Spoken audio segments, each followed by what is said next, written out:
Bonjour à tout le peuple de Côte d'Ivoire. Bonjour à tous les frères et à toutes les sœurs chrétiens et chrétiennes de Côte d'Ivoire. Je voulais me présenter à vous ce soir.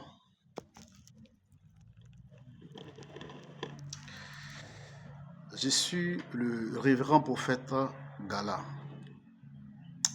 Et ce soir, si je suis devant vous, c'est pour bien évidemment décrypter la situation actuelle que nous vivons. En tant qu'homme de Dieu, notre message à l'endroit des hommes politiques, ou nos messages à l'endroit des hommes politiques, était toujours de les avertir, de dire aux dirigeants ce qu'il devait arriver. Quand on dit, plusieurs personnes se disent qu'il y a des hommes de Dieu qui n'aiment pas la paix. Nous, lorsque Dieu nous montre, ce n'est pas parce qu'on a déjà un parti pris, non, mais parce que ce que Dieu nous montre, c'est ce que nous disons. Ce qui va arriver, c'est ce que Dieu nous montre. Certains prophètes diront, il n'aura pas de guerre, il n'aura pas de problème, la Côte d'Ivoire ira bien.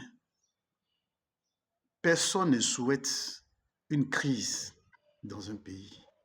Parce que si la crise arrive, même celui qui prophétise aura du mal à vivre. Même le prophète même qui prophétise aura du mal à vivre. Sachez une chose, lorsqu'il y a eu la crise, lorsque Babylone a déporté Israël, Ézéchiel était un prophète, il s'est retrouvé parmi les captifs. Donc, Jérémie même qui a prophétisé s'est retrouvé dans un puits. J'étais dans un puits parce que les gens disaient qu'il aimait la guerre. Pourtant, il enseignait, il disait ce que Dieu lui avait montré et ce qu'il devait venir. Et c'est ça les hommes de Dieu. Les hommes de Dieu voient ce que l'œil physique ne voit pas. Et lorsque quelque chose est arrivé, les hommes de Dieu sont là toujours pour le dire. Mais mon message n'est pas là ce soir. Mon message est là. Je donne ce message à un frère. Quand je dis un frère, je connais bien l'évangéliste Ba qui est devenu aujourd'hui évêque. Parce que nous tous, on a commencé et on n'avait même pas, on n'avait rien quand il a commencé l'évangéliste Ba aujourd'hui qui est devenu évêque. Même les Koné Kinapéfan, moi je le connais très bien. Lorsque j'étais en 2007, 2008, 2009 à Niangon, 2010, son église même était où il est aujourd'hui, je vais dire à Niangon Sud, à gauche vers Dépôt. C'est là-bas que son église est. Il y avait un hôtel appelé Timotel. C'est là-bas que son église est, mais il était dans une petite église. Il n'était même pas un grand pasteur. Nous tous, on a commencé dans la galère. Mais aujourd'hui, ces personnes-là sont arrivées à un niveau où personne ne peut comprendre. Mais en 2011, comme je l'ai dit, quand on avait répondu à l'appel de Makosso et Bouba, et lorsque le pouvoir actuel est venu au pouvoir, là, on nous avait demandé de soutenir le pouvoir avec des réunions qu'ils avaient faites. Et je leur avais dit en ce temps qu'aujourd'hui, vous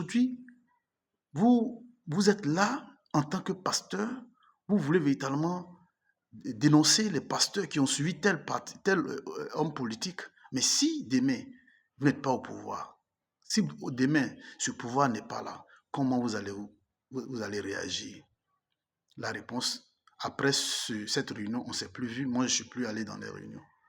Mais aujourd'hui, à notre grande surprise, c'est lui qui disait qu'on ne doit pas marcher dans le pas des politiques. Aujourd'hui, l'évangéliste Ba demande il demande même pas à toute l'église. D'après lui, qu'il gère toute l'église parce qu'il s'est dit qu'il est médiateur entre les églises et le pouvoir en place. Il affirme dans un communiqué de presse que toute l'Église a choisi le président Ouattara comme son candidat. Je pense que c'est une erreur qu'il doit rectifier. L'Église n'est pas un instrument d'un pouvoir. L'Église, c'est une institution qui répond aux besoins du peuple établi par Dieu. Quand bien même que nous, avant que nous ne soyons Église, nous nous constituions et nous allons déposer nos dossiers au ministère de l'Intérieur pour qu'on nous donne soit le récépissé ou bien l'agrément. Mais nous ne sommes pas un instrument de l'État. Donc, pour qu'il s'asseye pour dire que nous, l'Église a pris, l'Église a donné son feu vert, et même l'Église a accepté, quel genre d'Église il parle? C'est vrai que chacun est libre de voter qui il veut. Nous ne sommes pas dans une dynastie pour dire qu'on impose chaque personne, chaque chrétien, chaque église, et une église même, un pasteur n'a même pas le droit de dire à un fidèle de voter pour tel. Je l'ai dit le dimanche, dans l'église où je suis, il peut avoir RHDP, il peut avoir PDCI, il peut avoir PPACI, il peut avoir n'importe quel parti politique, n'importe quel représentant des partis politiques, ou alors n'importe quel fidèle qui peut supporter n'importe quel parti. Mais un pasteur d'une église ne peut pas demander que tel ou tel soit, alors vote pour tant. Cela devrait être, je vais dire, trahir le secret du vote. Parce que même quand nous allons voter, on ne dit jamais je vais voter tel, une tierce personne. Mais comment est-ce que, d'une manière flagrante, quelqu'un qui dit qu'il est médiateur va dire que toute l'Église accepte le président Ouattara comme le candidat principal? C'est aberrant et j'ai dit que c'est inacceptable. Si certains pères ne parlent pas, si les gens ne parlent pas et acceptent, les gens sont en train de murmurer à cause de leur vie, moi j'ai dit que ce n'est pas normal. C'est Dieu qui donne la vie. Ce n'est pas un homme qui donne la vie. C'est Dieu qui donne la vie. Et Dieu, quand il donne la vie, tant que Dieu n'a pas dit que ta vie sera ôtée, personne ne peut ôter ta vie. Donc, le président Ouattara, c'est un président. Il a été président. S'il est au pouvoir, si les gens l'ont voté, ça veut dire qu'il y a des partisans. Donc, s'il y a un autre président qui arrive demain, on le votera. Chacun est libre de voter qui veut.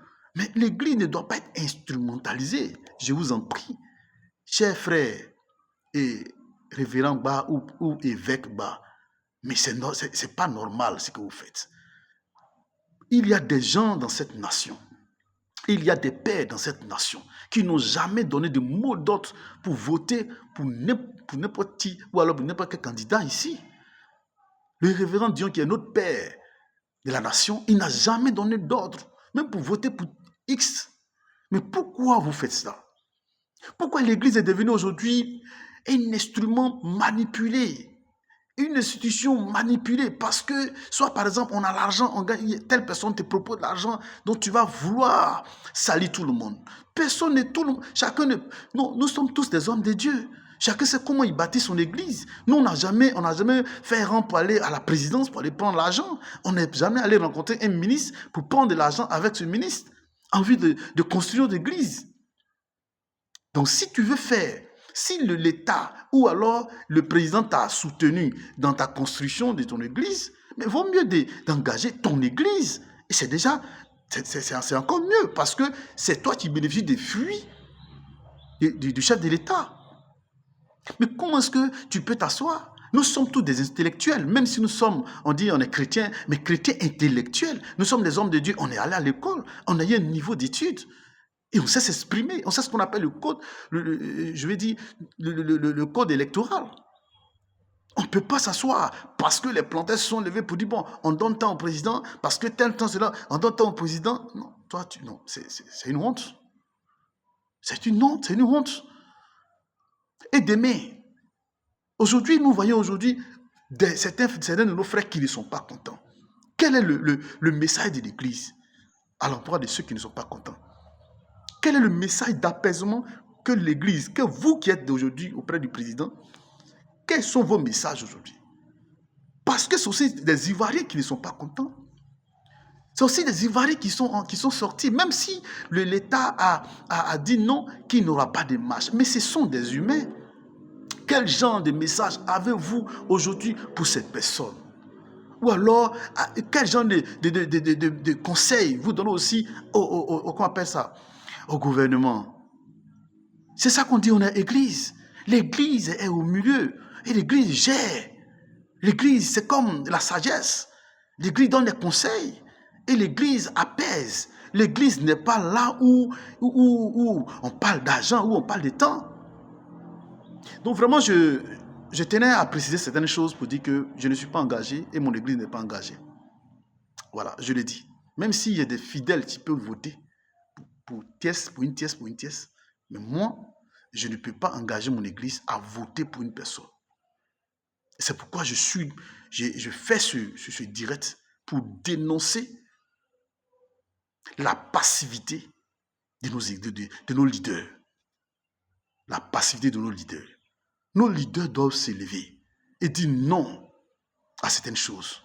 L'église ne peut pas être manipulée. L'église, c'est un corps organisé. N'importe qui ne se lève pas aujourd'hui pour dire que voici ce que je décide. Non. On a vu dans la Bible certains hommes qui sont auprès des rois, qui, lorsque ceux qui ne sont pas d'accord avec le roi donnent des messages au roi, c'est eux qui vont gifler ou alors taper ces hommes de Dieu là.